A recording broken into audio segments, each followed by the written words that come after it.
ہمارے پاس قرآن ہونے کے باوجود موت کے بعد کی زندگی کے متعلق جو غلط اعتقادات عقائد پیدا ہو گئے ہیں، اللہ تعالیٰ ان تمام بگاڑ کو اپنی کتاب میں بیان فرمایا ہے۔ ارشاد ہے، اب سنیے، اے یا ایھا الناس، اے وہ لوگوں جو عقل رکھتے ہو، دنیا کا ہر معاملہ، ہر کام نفع و نقصان کی بنیاد پہ کرتے ہو۔ وہ کام کرتے ہیں جس میں نفع ہونے کی امید ہے، اس کام سے بچتے ہیں جس میں نقصان کا اندیشہ ہے۔ یہ ہے تمہاری دنیا کی زندگی۔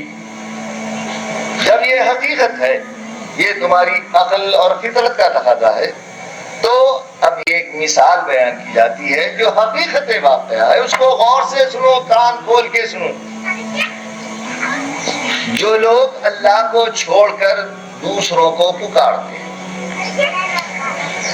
وہ دوسرے کون ہیں؟ دوست کو پکارنا، یا بیوی کو پکارنا، یا پولیس والے کو پکارنا، یا نوکر کو پکارنا مراد نہیں۔ بگاڑ کیا تھا؟ اللہ کے ماننے والے، یعنی اپنے خالق کو ماننے والے، اپنے پروردگار کو ماننے والوں کے پاس یہ بگاڑ پیدا کر دیا گیا تھا کہ اللہ کے مقرب بندے بزرگان دین مر جانے کے بعد وہ اللہ کے پاس ہماری سفارش کرتے ہیں، یا اللہ ان کے اعمال کی بنا پر خوش ہو کے ان کو چند اختیارات دے دیتا ہے، کسی کو بیٹا دینے کا، کسی کو شفا دینے کا، کسی کو نوکری دینے کا، کسی کو شفا دینے کا، رزق دینے کا۔ یہ تصورات شروع سے باقی ہے۔ انسانیت میں ان کے عقائد میں جو بگاڑ پیدا ہوا ہے، شیطان پیدا کر دیا ہے، وہ یہی۔ اس بگاڑ کے سلسلے میں اللہ تعالیٰ فرمایا، تم جن کو پکارتے ہو، اب ہم کس کو پکار رہے ہیں؟ ہم غوث کو پکار رہے ہیں، خواجہ کو پکار رہے ہیں، رسول کو پکار رہے ہیں، ناگور ولی کو پکار رہے ہیں، اور کتنے ولی ہیں ہمارے پاس جس کی انتہا نہیں۔ اور کیجئے، سوچئے،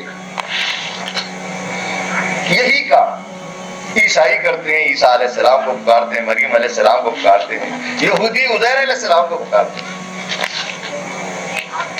اور یہی کام ہندو حضرات ہنومان کو، مہالکشمی کو، سوچیے بات، مہاکالی کو پکارتے ہیں۔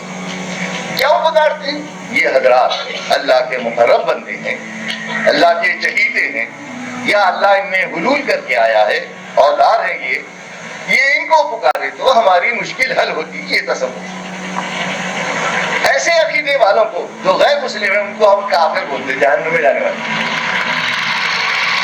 لیکن ستم ظریف ہی یہ ہے کہ ہم غوث کو یا ناظر ولی کو پکارے تو ہم جنت میں چلے جائیں گے۔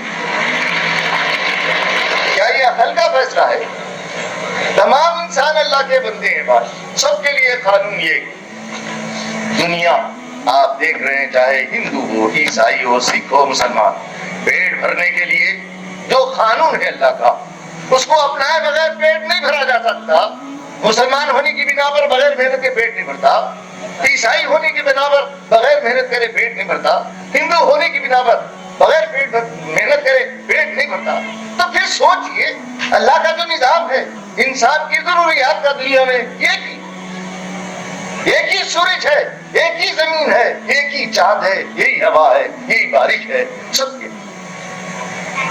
مگر یہ عجیب بات ہے، یہ سب مانتا انسان کہ یہ اللہ ہی کر رہا۔ ہندو اپنی زبان میں بولتے ہیں، عیسائی اپنی زبان میں بولتے ہیں، بہرحال جو زبان اپنی اپنی ہے اس زبان میں اسی ایک ذات کو پکارتے ہیں، وہی سمجھتے ہیں کہ انہیں پیدا کیا، اسی کے ہاتھ میں موت و حیات ہے، وہی رزق دے رہا، وہی اولاد دے رہا۔ یہ مسلمات ہے۔ یہ ماننے کے بعد اگر کوئی شخص اس ماننے کے خلاف عمل کرے تو ظاہر ہے اس کو کیا بولیں گے؟ پاگل، بیوقوف۔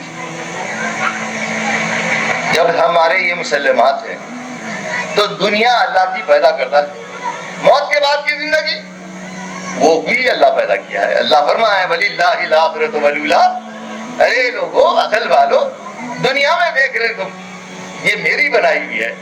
یہاں جو قانون ہے کہ بغیر محنت کے ایک لقمہ پیٹ میں نہیں جاتا تمہارے، ایک گھوٹ پانی نہیں ملتا، پھر آخرت کے متعلق تمہارا یہ تصور کیسا کہ فلاں سے عقیدت ہے، فلاں کے مرید ہے، یا فلاں کی نیاز کر رہے ہیں، یا فلاں کی پوجا کر رہے ہیں، نجات مل جائے گی. اور چیزیں اللہ کی بات ہے، عقل کے مطابق ہے. جب یہاں دنیا عارضی، ادنا اور خلیل ہے، اس کے لیے ہم کو اللہ کے قانون کے مطابق عمل کرے بغیر کوئی چیز نہیں مل سکتی. اسی طرح موت کے بعد کی ابدی زندگی کے تعلق سے ہم کو وہ سب کرنا پڑے گا جو اللہ ہم کو حکم دیا ہے اپنی کتاب اور اپنے پیغمبر کے. اور اس سلسلے میں ہم کو سوچنا ہے مرنے کے بعد کیا ہوگا. دیکھ رہے ہیں آپ، ہم ہیں، اس کے بعد ہماری اولاد ہے، جیسے ہم ہیں، ہمارے باپ دادا چلے گئے، ویسے ہم کو بھی جانا ہے. سوال یہ پیدا ہوتا ہے جا کے وہاں کیا کرنا ہے.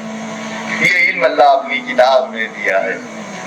اللہ فرماتا وہاں ایک زندگی ہے حشر تک، اور حشر کے دن میزان قائم ہوگا، انسانوں کا فیصلہ کیا جائے گا کہ کون مستحق ہے جنت ہے اور کون مستحق ہے دوزخ ہے.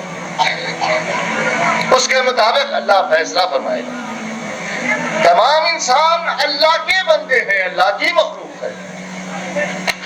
یہ نسبت سب سے بڑی ہے، اس سے بڑی کوئی نسبت نہیں انسان کو. جب یہ نسبت دنیا میں کام نہیں آ رہی ہے، مقررہ قانون پہ عمل کرنا ضروری ہے، تو پھر سوچئے یہ نسبت ابدی زندگی میں کیسے کام آئے گی جب تک کہ ہم اس ابدی زندگی کے لیے کوشش نہیں کریں گے.